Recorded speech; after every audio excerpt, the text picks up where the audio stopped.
Assalamualaikum warahmatullahi wabarakatuh. Para mahasiswa semuanya, untuk mendukung pembahasan tentang statistik inferensial atau pengujian statistik untuk memperoleh sebuah kesimpulan, maka saya membuat video khusus tentang hipotesis. Ya, dalam statistik inferensial selalu diawali oleh hipotesis. Ya, hipotesis itu adalah awal dari pengujian statistik inferensial. Tanpa hipotesis maka tidak akan ada pengujian statistik inferensial. Jadi harus selalu ada hipotesis statistik. Hipotesis ini nanti yang akan kita uji apakah hipotesis ini benar atau salah, ya, atau kita akan uji hipotesis ini kita terima atau kita tolak.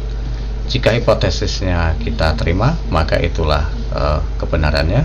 Jika hipotesis itu kita tolak, maka sebaliknya dari hipotesis itu yang kita terima atau sebagai sebuah kebenaran. Hipotesis itu adalah sebuah pernyataan yang akan diuji kebenarannya, gitu ya. Jenis hipotesis itu ada dua, yaitu hipotesis nol dan hipotesis alternatif. Hipotesis nol atau null hipotesis adalah hipotesis yang akan diuji kebenarannya. Hipotesis nol adalah pengujian berdasarkan parameter populasi atau berdasarkan nilai tertentu yang akan diuji. Simbolnya adalah H0. Contohnya misalnya ini adalah parameter statistik, gitu ya, parameter dari populasi. Mu X atau rata-rata X sama dengan 85. Nah, ini akan kita uji apakah benar rata-rata yang diperoleh dari sampel itu akan sama dengan rata-rata yang ada dalam populasi. Hipotesis alternatif adalah hipotesis yang berlawanan dengan hipotesis nol. Jadi kita harus memberi alternatif, gitu ya, atau hipotesis lain yang nanti jika hipotesis nolnya kita tolak, maka kita akan menerima hipotesis alternatifnya. Sebaliknya, jika kita menerima hipotesis nolnya, maka kita menolak hipotesis alternatifnya, gitu ya. Simbol dari hipotesis alternatif adalah HA. Jika H0 itu yang sebelumnya kita ada contohnya, mu X sama dengan 85, maka ketika pernyataan yang bertentangan dengan mu X sama dengan 85 itu ada tiga kemungkinan, ya. Ada tiga kemungkinan, yaitu tidak sama dengan 85, kemudian lebih kecil dari 85, atau lebih besar 85. Nah, semuanya ini, itu tiga pernyataan ini itu adalah bertentangan dengan mu X sama dengan 85, ya. Nah, jika kita menyatakan mu X tidak sama dengan 85, maka itu disebut dengan hipotesis alternatif tidak langsung atau non-direct hipotesis, gitu ya. Kenapa ini disebut dengan non-direct atau tidak langsung? Kenapa? Karena tidak sama dengan ini tidak menunjukkan secara langsung apakah mu X nya itu lebih besar dari 85 ataukah mu X nya lebih kecil dari 85. Yang penting dia berbeda. Nah, ketika berbeda itu bisa jadi lebih besar atau lebih kecil. Nah, di sini yang penting berbeda, tidak jelas apakah nanti akan lebih kecil atau lebih besar. Nah, sementara hipotesis alternatif langsung atau direct itu adalah hipotesis yang menunjukkan apakah mu X nya itu lebih kecil, gitu ya, atau dia lebih besar. Nah, itu. Maka perbedaan dua hipotesis alternatif ini nanti akan membawa dampak kepada kesimpulannya, gitu ya, dan atau pengujian kesimpulan statistiknya. Jadi dalam pengujian statistik atau pengambilan kesimpulan statistik atau statistik inferensial harus selalu melibatkan dua hipotesis secara bersamaan yang akan kita ajukan, yaitu hipotesis nol dan hipotesis alternatif, ya. Nah, ini adalah mengajukan hipotesis nol dan hipotesis alternatifnya. Hipotesis alternatifnya itu hipotesis tidak langsung. Nah, ketika hipotesis alternatifnya itu tidak langsung, maka kita akan menggunakan pengujian statistik yang disebut dengan two-tail test atau tes dua sisi, gitu ya. Apa yang maksud dua sisi? Ini adalah dua sisinya, gitu ya. Kenapa? Karena nilai statistiknya yang diuji itu nanti bisa jadi lebih besar, sehingga kemudian pengujiannya di sisi kanan, atau dia lebih kecil, sehingga pengujiannya di sebelah kiri.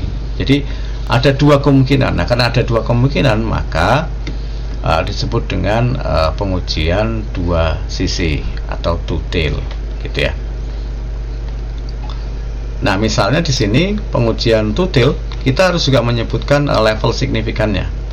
Karena dengan level signifikan tertentu, maka batas skor Z yang dalam menguji statistik itu nanti akan berbeda, gitu ya.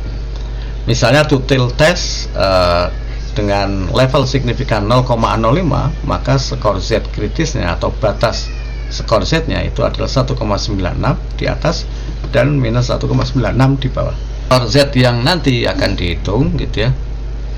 Skor Z yang dihitungnya jika dia lebih dari 1,96, maka H0 ditolak, dan jika dia, gitu ya, lebih kecil dari minus 1,96, maka H0 juga ditolak. Tapi jika dia antara minus 1,96 sampai 1,96 gitu ya, maka H0 nya diterima, gitu ya. Ini hipotesis alternatif langsung, disebut dengan one tail test, pengujian satu sisi, gitu ya. Jika mu x nya itu lebih besar daripada 85, karena dia lebih besar, maka ketika dilakukan pengurangan dengan 85, maka akan hasilnya positif, gitu ya. Jika mu x nya itu lebih besar dari 85, maka pengujiannya di sisi kanan ini, gitu ya. Dimana dengan level signifikan 0,05, skor Z nya itu adalah 1,65. Sementara area penerimaan H0 nya itu adalah di sebelah sini. Selama nanti skor Z yang dihitungnya itu di bawah 1,65, gitu ya, berapapun nilainya, yang penting di bawah 1,65, maka H0 nya diterima. Tapi jika dia 1,65 sampai ke atas atau lebih besar dari 1,65, maka H0 ditolak. Ini adalah kebalikan dari one tail test yang tadi. Di sini adalah mu x nya lebih kecil. Ketika mu x nya lebih kecil, jika dikurangkan dengan 85, maka hasilnya minus. Karena hasilnya minus, maka skor Z yang diujinya, batas kritisnya, Z kritisnya adalah minus, gitu ya. Dengan level signifikan 0,05, maka batas Z kritisnya adalah minus 1,65.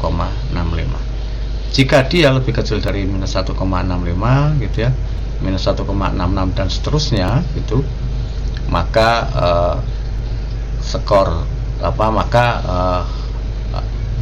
hipotesis nolnya itu ditolak. Sementara jika dia minus 1,64 dan seterusnya sampai lebih besar, gitu ya, maka H0 nya diterima. Demikian pembahasan tentang hipotesis, semoga bisa dipahami. Assalamualaikum warahmatullahi wabarakatuh.